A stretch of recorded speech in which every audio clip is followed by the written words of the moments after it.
সাধারণ মানুষ হলে এতক্ষণ কোলার ধরে গাড়ি থেকে নামিয়ে আমাদের বাংলার পুলিশ কেস দিত, কিন্তু দেখুন তৃণমূল নেতা হলে কী হয়, রাজা রাজা।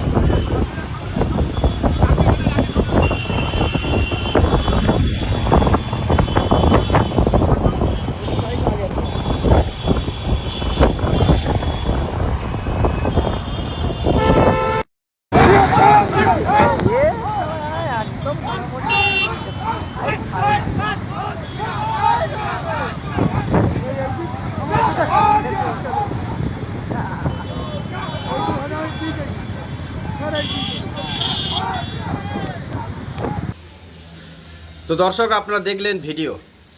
একজন তৃণমূল নেতা গাড়ির বোনাটে বসে অভিষেক বন্দ্যোপাধ্যায়ের শোভা, সেই শোভায় যাচ্ছেন রাজার মতো করে, কিন্তু পুলিশ নীরব দর্শক। কেন? আমরা দেখেছি সাধারণ মানুষকে কত হ্যারাসমেন্ট করতে।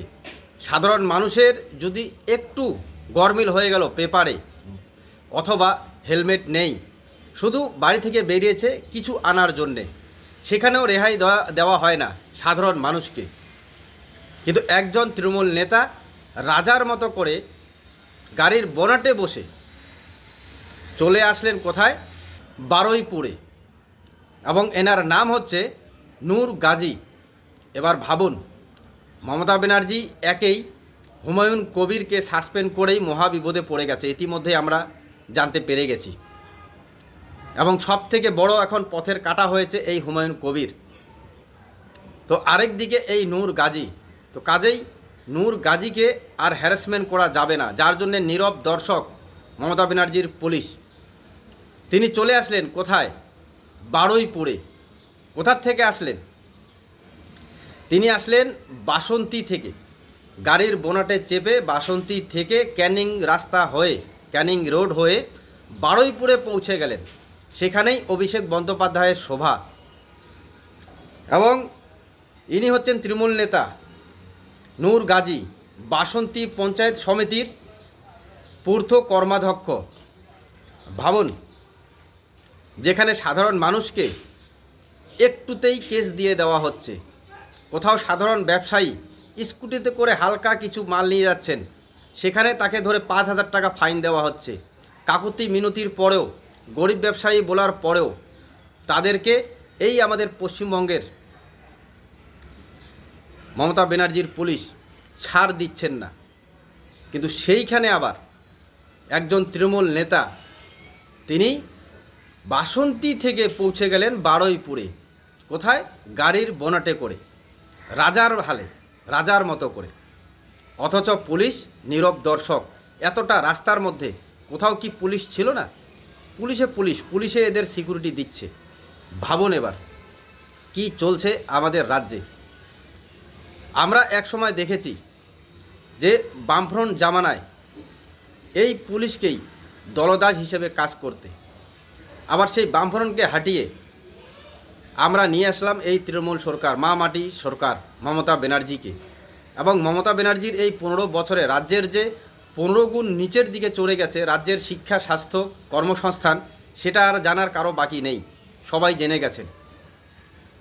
এবং মমতার পুলিশকে বিশেষ করে আমরা দেখেছি যে কিছু পুলিশ দলদাস হিসেবে কাজ করছে, সেই বামফ্রন্ট আমলেও করেছে, আবার এই তৃণমূল জামানায় তৃণমূলের দলদাস হিসেবে কাজ করছে কিছু পুলিশ আধিকারিক বা পুলিশ। কিন্তু রাজ্যের মানুষ সব সময় যে কোনো শাসন ব্যবস্থা রাজ্যের সিংহাসনে বসেছেন, শুধু হেনস্থা হয়েছে, ভুক্তভোগী হতে হয়েছে রাজ্যের সাধারণ মানুষকে।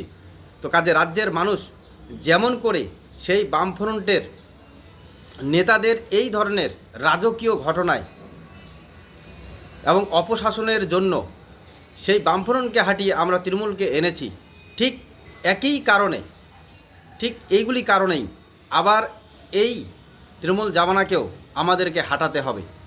26শে বিধানসভা ভোট। কেন বললাম? যে জনসাধারণ কি না পারে, তাদের ভোট অধিকার আছে, এই ভোটাধিকার দিয়েই রাজ্যের অপশাসনকে, এই দুর্নীতিমুক্ত শাসনকে ক্ষমতা থেকে সরিয়ে দিতে।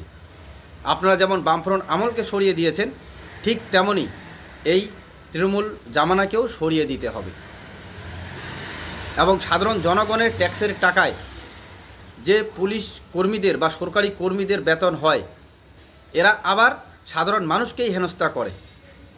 কিন্তু শাসনে বসে থাকা সেই নেতা নেত্রীরা যারা এরকম রাজকীয়ভাবে তাদের আচরণ তৈরি করেছেন এবং রাজকীয়ভাবে চলার চেষ্টা করছেন, ভাবুন এই রকম গাড়ির বোনাটে আপনার মতো আমাদের মতো সাধারণ মানুষ, আপনি শুধু 3 কিলোমিটার চলে দেখান, 3 কিলোমিটার দূরের কথা 1 কিলোমিটার চলে দেখান এবং এই ধরনের ভিডিও করে ভাইরাল একবার শুধু সোশ্যাল মিডিয়ায় দেন, আপনার বিরুদ্ধে স্টেপ নিতে আমাদের রাজ্যের পুলিশের 5 মিনিটও সময় লাগবে না।